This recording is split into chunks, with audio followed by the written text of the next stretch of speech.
Heidi ho there, folks. Welcome to this episode of Michael's Backyard Marina. Today we've got a 1977 Johnson 15 horse, and I'm going to change the water pump on it. I'm going to show you how to do that. Quite frankly, I think I'd change the water pump on just about any outboard that came through my door if it was over a year old. Why risk it? We're going to change it. We're going to do it because it might save your biscuit. Oh, I'm a poet and I didn't even realize that I was one. Wait, did I say that right? Let's get after it. First thing we got to do, remove the 6 bolts on the gearbox here. These require, on this particular one, a 3/8 socket.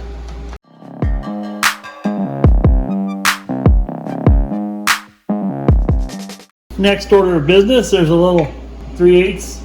It's got a screwdriver slot too, but it's a 3/8 bolt. It's got a 3/8 head, I should say. And you got to back this all the way out. And the reason you have to back it all the way out is because it fits in through a groove on the shaft. So it pinches and also locks into a groove for a secure shift shaft.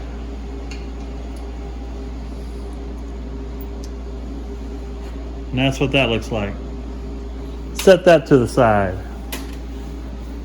Now this should slide the rest of the way out. Boom. Just like that, we're free. Now we can go after this water pump. Next order of business, remove this O-ring off the top. And if it's in good shape, you can hang on to it. It seems pliable and not cut up. Chances are you can reuse that one. That one's in really good shape. Then wipe down the shaft really good. Let's get it good and clean here. We're going to back these 4 bolts out right here.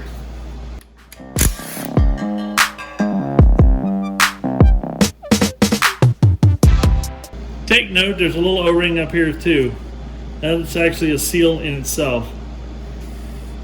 As you can see, this was smashed out pretty good. We'll probably replace that.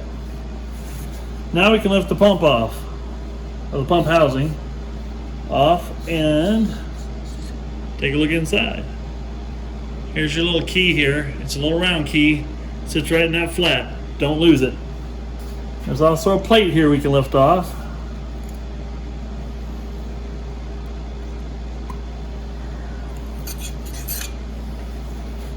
And as you can see under here, there's a seal. It's not in too bad a shape. I think we can reuse that. We're just going to clean it up a little bit. Upon further inspection, you can see the groove that's worn around there. That is not reusable. Good news is, my new kit has all new parts. What I've done here is I've taken my gasket scraper and I've cleaned off this surface here. And we're ready to go back together with this thing. First things first, new plate. That's a beauty there, Clark. Now we'll put a little grease on this shaft in order to be able to hold this pin in place so it doesn't fall around on me. Next order of business, let's put a little bit of light grease on the impeller here so we can prevent a dry startup of any kind. Then we can drop that right down on here. Boom. Lined up with the key. Just like that. I want to show you something on the old pump housing. See how that rubber gasket in there is pushed down?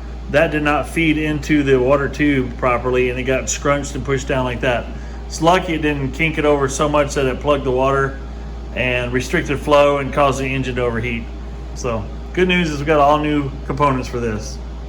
Now we got a new pump housing with a brand new cup and a brand new seal in the top. This bad boy is going to be like brand new because it is brand new. Let's install this. I'm going to show you an easy way to put this on. Now the easiest way to put it on is we're going to put we want to have a little bit of grease on the shaft, and we're not talking a crazy amount of grease. So then we slide the new housing on, being very careful not to damage the seal at the top. And once you got it down, just grab the shaft, push down on the housing, and turn the shaft clockwise, and it'll walk right in there, right into place. Now we install our 4 bolts. This kit came with 4 new bolts. We're going to use them.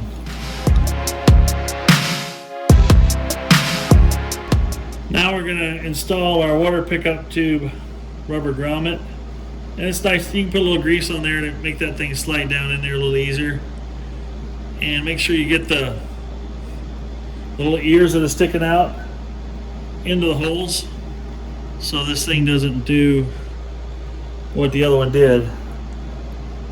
Then we're going to put a little bit of grease around the top here. That's going to aid in the water tube to be able to slip in there comfortably and easily. There we go. Last but not least, that O-ring goes there. The kit came with a new O-ring, so I'm going to use that up top. Just like that, it's ready to go back together.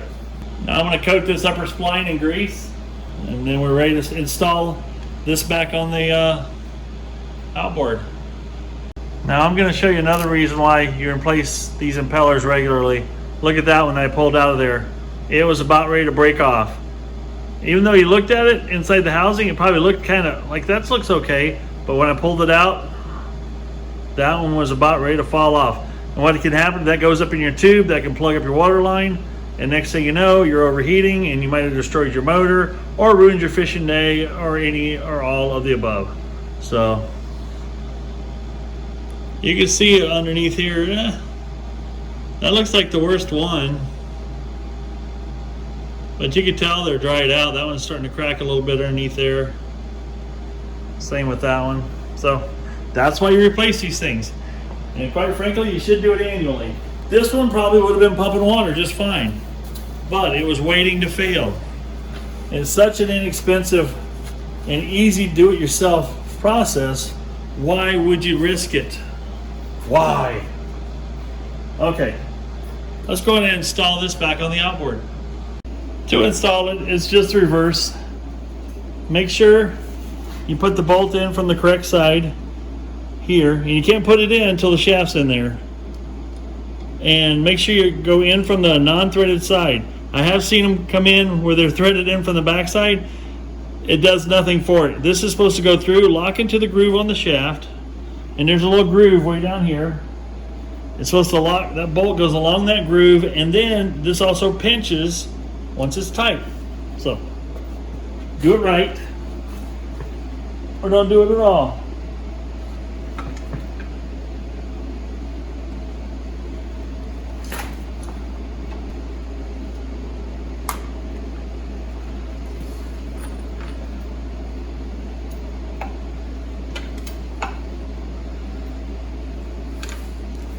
Just like that, it pops right back up in place.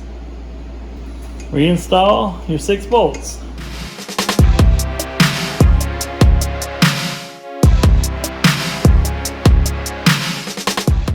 And just like that, you got yourself a brand new water pump. Let's get this lower gearbox oil changed and see what we got going on in there. I like to do it while it's tipped up right here so I can get a good angle on it. Make sure you use a really good screwdriver so you don't screw up these bolts or these plugs. So I like to back them off a little bit. Back them off a little bit. You can take some air.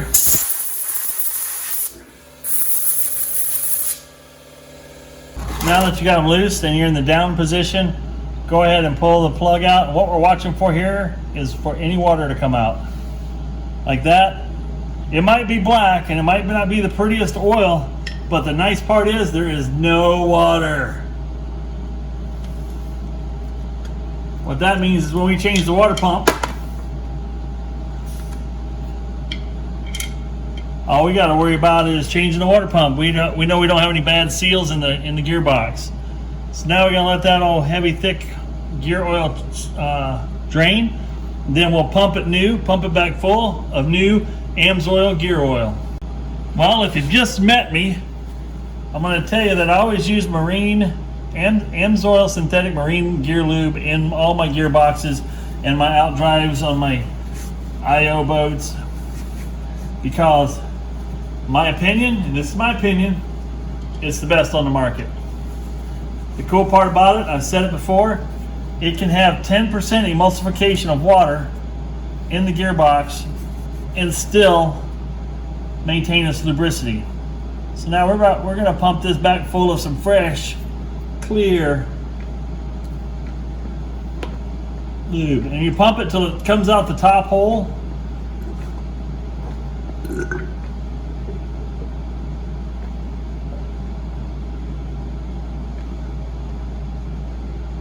When she comes out the top, put the top plug back in.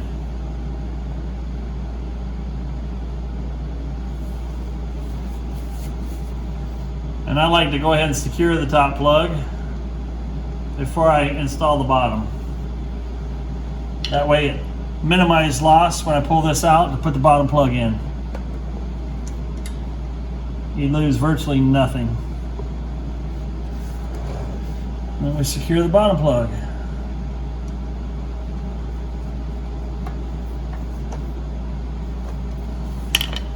Secured.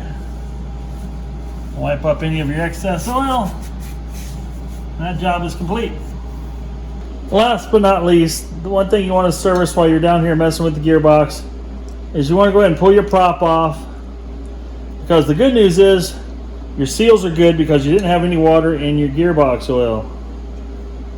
The other thing you want to make sure that continues, because there's a lot of fishing line. If you're in a fishing boat, you're going to run across a fishing line, and it's going to wrap around your prop shaft. And it's going to get behind here between the prop and the seal, and then it can sit there and wear your seal out. That's why we want to pull this off, and we also want to re-grease the spline.